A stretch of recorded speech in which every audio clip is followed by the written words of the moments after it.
नमस्कार, सत श्री अकाल बच्चों। इस वीडियो के थ्रू हम सर्कुलर मोशन को पढ़ेंगे ही नहीं बल्कि फील करेंगे। तो अगर आप भी IIT JEE और नीट की प्रिपरेशन कर रहे हैं तो चैनल को अभी सब्सक्राइब कर लें।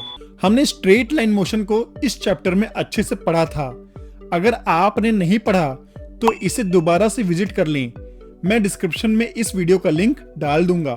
तो कंसीडर करिए ये पार्टिकल स्ट्रेट लाइन में ट्रेवल कर रहा था, तभी अचानक से इस पार्टिकल को इस स्ट्रिंग ने पकड़ लिया।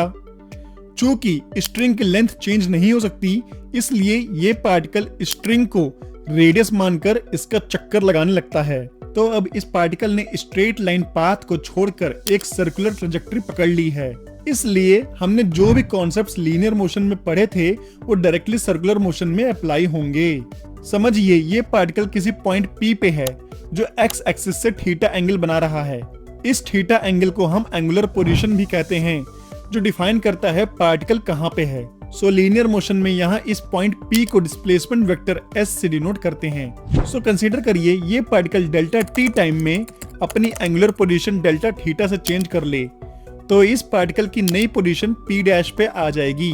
अब हम rate of change of angular position को delta theta upon delta t से भी लिख सकते हैं। इसको हम एंगुलर वेलोसिटी बोलते हैं। और हम डेल्टा t को बहुत छोटा कर दें तो हम बच्चों लिमिट लगाकर इसे d थीटा अपॉन dt भी लिख सकते हैं। सिमिलरली लीनियर मोशन में हम delta s upon delta t लिखते थे और लिमिट लगाकर इसे v equal to ds upon dt लिखते थे। तो बच्चों अगर हम एंगुलर वेलोसिटी को फिर से डिफरेंशिएट कर दें या फिर एंगुलर पोजीशन को डबल डिफरेंशिएट कर दें तो हमें एंगुलर एक्सेलरेशन अल्फा मिलता है। लीनियर मोशन में हम a इक्वल टू dv/dt या d2s अपॉन dt स्क्वायर लिखते थे। जैसे हम लीनियर मोशंस में एक्सेलरेशन के कांस्टेंट होने पर इक्वेशंस ऑफ मोशन लिखते थे, वैसे ही हम सर्कुलर मोशन में भी इक्वेशंस ऑफ मोशन लिख सकते हैं। तो अगर अल्फा कांस्टेंट है तो बच्चों हम first equation theta equal to omega naught t plus half alpha t square और second equation omega equal to omega naught t plus half alpha t and third equation omega square equal to omega naught square plus 2 alpha theta लिख सकते हैं। इसे अगर आप linear motion के equation से compare करेंगे तो आपको बहुत सिमिलरिटी दिखेगी।